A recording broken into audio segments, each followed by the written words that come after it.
You're listening to international investment advisor Doug Goldstein on the Goldstein on Gelt show, the financial show where we'll talk about how you can make the most of your money. With all the confusing financial chatter bombarding you each and every day, Goldstein on Gelt will give you the practical information you want and need about living a financially stable life. Here's your host, money maven Doug Goldstein. Okay, we are back. I'm delighted to have back on the Goldstein on Gelt show David Shenk, best-selling author. His most recent book is called The Genius in All of Us. If you didn't hear him last time on the show, be sure to download the podcast at goldsteinongelt.com or simply look up the interview on YouTube. Look up Goldstein on Gelt and you'll find it there. David, it's a pleasure to have you back. Oh, I'm delighted to be back. Thank you for having me again. Listen, last time you spoke about this concept that genius is something that people can learn, that they can develop genius, and it's not only something that's inborn. And quite frankly, I got a lot of flack from that interview. People said, it's true, he spoke about Mozart and Tiger Woods and said these guys worked for thousands and thousands of hours to become who they were. But let's face it, you go to school and some kids are just smarter than others. So over the months since we last spoke, do you still hold by this theory? I'm afraid I do. I'm not surprised to hear that you got some flack. I mean, I think that I could chalk it up to a few things. First of all, I don't, forgive me, I don't remember every detail of our last conversation or how long it went on for. But this is something that can take a while to really explain the nuances of, which is why it's not an article but an entire book. So I do encourage people to check out the book, and I know that sounds like a sales pitch, and I guess it is, but hey, I'm not making that much money off these books. I'm really in it for the ideas, and the point. So that's one thing is that the devil is in the details, and the argument is full of nuances, which leads me to my second point. And you put it well, but I want to be clear that I want to make sure that people understand. I'm not claiming that anyone can be anything, and that all we need to do is try, and that a 4'2" guy can become the best basketball player that ever lived if he just puts in his 9,999.5 hours. We all have differences. We all have limitations.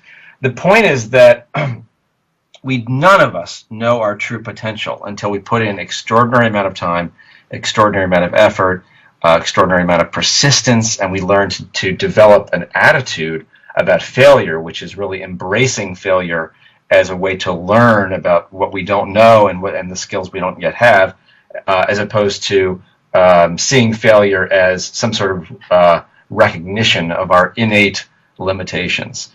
And yes, I do take one more thing quickly. I do take issue with the whole concept of innate and inborn, and this idea that we just kind of get a certain amount of stuff from our genes, and that's what we need to recognize as talent.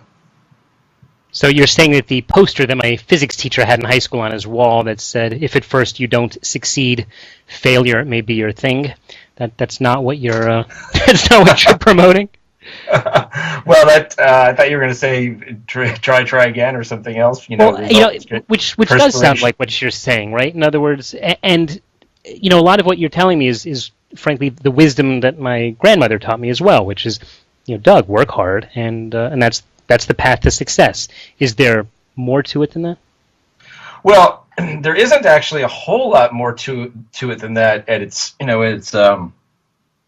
at its basic roots, that what I hope I'm bringing to this is a lot of really interesting science that kind of fleshes this out in a new way and helps us, I think, once and for all, dispel this myth of innate gifts and innate intelligence and innate talent and so forth.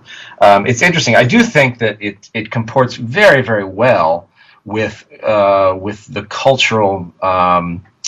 With the kind of cultural essence of Judaism, if I can call it that. I mean, I know Jews live in lots of different places and have lots of different ideas. We're not monolithic or anything like that, but there is this kind of, I think, essence that at least I perceive over here in the United States and growing up in my family and lots of other Jewish American families that I also sense is a part of kind of the overall Jewish culture, which is this idea that you can and should and must try to do better than your parents, and that's why, and that's what your parents have in mind for you as well. And this idea that that your potential is what you put into it. And just because a couple generations ago we were all paupers in the ghetto and we couldn't scrape 2 dimes together, doesn't mean that we can't grow up to become extremely well off and authoritative and intelligent and successful in whatever endeavor we choose to pursue.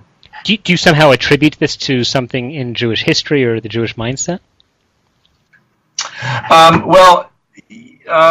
Sure. Yeah. I mean, I think it's a part of culture. I don't think the Jews have a monopoly on this idea. I just think it happens to be an aspect of Jewish culture, which is it's one of those memes that has actually been fairly successful in reproducing itself among Jews as well as other cultures. But the interesting point to make here is that when I'm spelling out my ingredients, as it were, for success, a part of it is that in recognition of all this being developmental rather than being some sort of innate stuff that you have, culture is a huge part of this.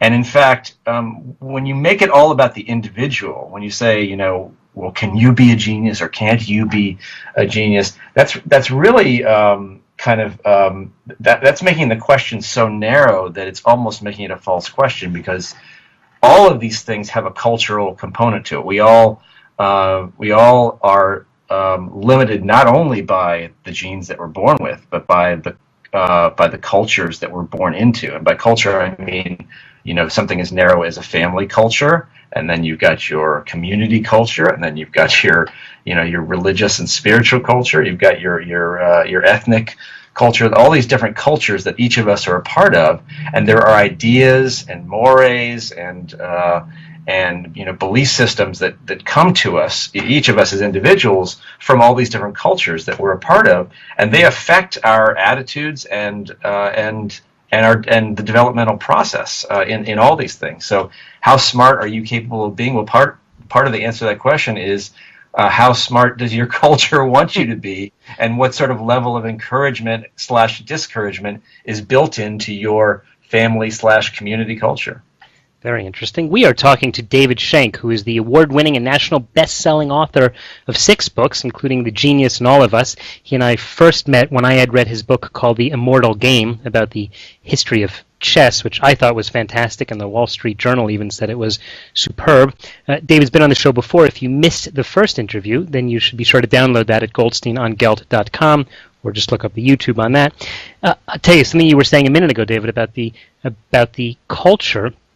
Reminds me of an article that I'm yet to confirm if it's true, that said that in Korea they decided that they wanted to start studying the Talmud, and that there's a huge movement and there's a huge number of Koreans who are busy studying the Talmud because they figured that that's the history, that's what Jews study. They go to yeshiva and they study Talmud, and they seem to be pretty clever, so there must be something to it. And I'm waiting to have real verification of this, but it sort of ties into what you're saying about certain cultures have a learning mentality. Well, that would be fascinating, wouldn't it?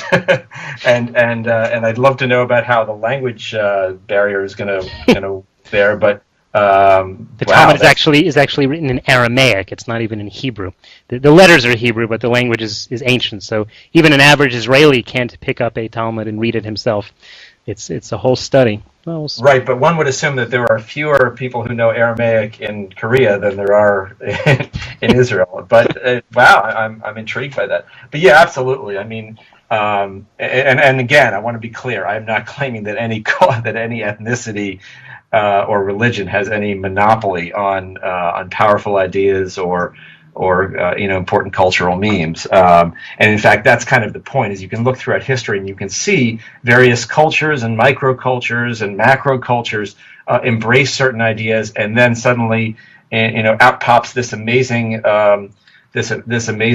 community of talent. You've got the 19th century French cuisine, explosion. You've got you can look all over the world.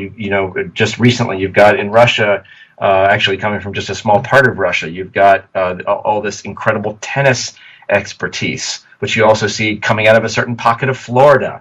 It wasn't too long ago that we were seeing Latin America produce all these amazing baseball stars. You can go to certain places in certain times. Silicon Valley is another great example. All these people doing amazing things built around ideas and certain cultures that, not everyone in that place, picks up on exactly the same thing. But it does speak to this idea that that talent and skills and intelligence, all these things are skills that we build over time, starting very, very early in our lives, and they are very dramatically affected by culture. So, as this is really a financial show, let's touch on the economic aspect of this. How does our economic situation affect this? Are the chances of someone who is wealthy becoming more of a genius than someone who's not wealthy, is that obvious, or is it not so obvious? Well, I think it can go both ways. I mean, certainly resources play a huge role in this process as well. It's very, very difficult if you don't have resources in your family to get you into. I mean, first of all, let's talk about the very bare bones question. Do you have enough to eat? Are you being actually sent to school? Okay, so then raise it up one level. Are you living in a community where where your parents can have the wherewithal even to find you a decent school? So are they getting you a good school? And then what's the level above that? They've got maybe some money to send you to choose, and some time and the resources and political connections and cultural, social connections to find you, really, really good schools, and all these different levels. So resources can make a huge difference. It's obviously not a guarantee. We see lots and lots of wealthy people grow up and not be particularly, talented or skilled or all that impressive. And we also see lots of impoverished people grow up using the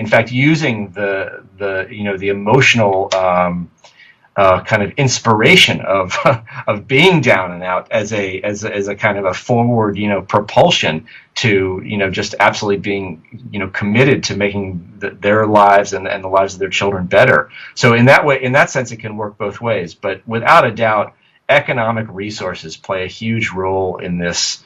In these large questions of who can become great and who has the resources to do so. So we're almost out of time, but I want to ask the question about the title of your book, The Genius in All of Us. When you're using the term genius, is that a catchphrase, or is that somehow, I understand there's a definition of genius related to someone's IQ. In other words, are you using it more colloquially or according to some scale?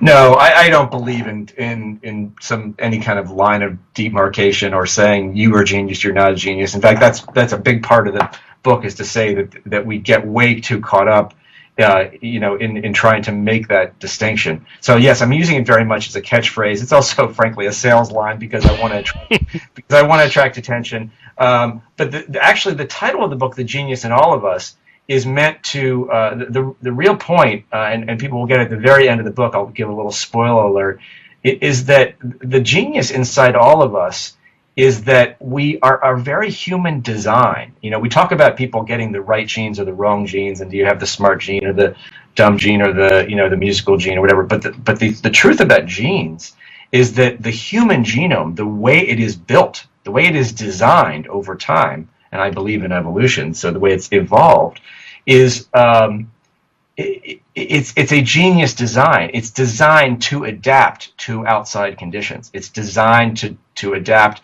to the demands that we put on it. That's actually what the real meaning of the title is not that we're all geniuses and we're waiting just to flower into that. It's the just beauty of the design of the human genome and how it instead of containing a certain amount of intelligence or skill or talent inside of each individual genetic code for each individual person, it's the very design of it that is built to adapt to the demands that we put on it in a given lifetime. Okay, and in the last few seconds, David Shenk, how can people follow your work?